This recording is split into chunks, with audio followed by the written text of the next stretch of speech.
from WEEK, your home team. This is 25 News Midday. Good morning and welcome to 25 News today.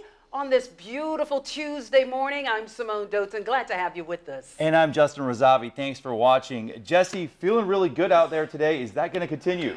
Yeah, we are really lucky right now, aren't we? Boy, feels fantastic. And yeah, the trend not going away just yet. Let's take you outside. Here's a look in the heights, 77 degrees. The current temperature, again, feels absolutely fantastic. 77 River City, 76 in Bloomington in Normal. Going up into those 80s today, just a smidge into the 80s. The trend continues. We desperately need rain. I'll tell you, if there's any hope of that coming up in the full 7-day, that's straight ahead. Simone.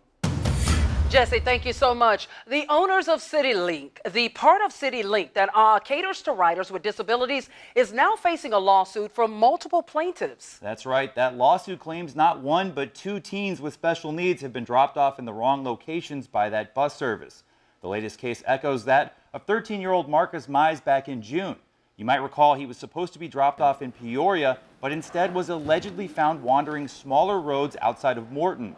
Now an attorney claims it happened again, this time to a 15-year-old. The family says that young man was supposed to be dropped off at a camp for kids with special needs. Instead, they maintain he was dropped off at a church and left alone for 2 hours.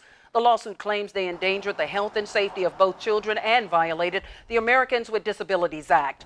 The driver was evaluated on shore. That driver will not receive any citations. Pekin residents rushed to the rescue Wednesday night after a man drove his truck into Myers Lake. Neighbors say it sounded like an explosion. It was around 8:30 Wednesday night when it happened, and when they looked, they saw a truck sinking. Without a second thought, several people leaped into the water to help the person inside the truck. The driver was able to escape just before it went under.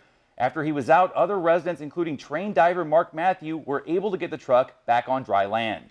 It's heartwarming to know that people come together to make something like that happen. I mean, people were really worried about, obviously, the condition of the person because the truck's replaceable. But once they found out that they were okay, then it was the next step was to let's get this out of here and do the least environmental problems that we can.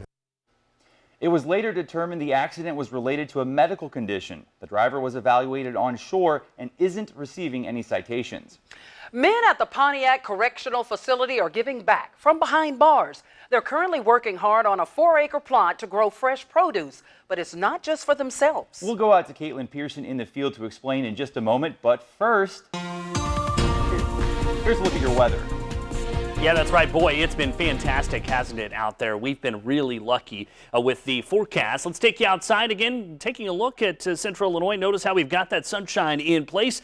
Those temperatures in the mid to upper 70s right now. Satellite and radar shows the quiet conditions in place across the area. And as we go through the afternoon, we'll see that trend continue. 80-degree temperatures for the afternoon hours. And as we look ahead to the forecast, we're not done with the pleasant weather just yet. Full details coming up in that 7-day. That's straight ahead. Justin? All right, thanks, Jesse. Even though the summer heat is holding strong, the time for apple cider is quickly approaching. And you can get a taste of fall early as Tanner's Orchard officially opens for the season Monday. The family destination started in 1947 and features more than 11,000 apple trees and a 20-acre pumpkin patch. And luckily for Tanner's, the spring rain isn't hurting their produce.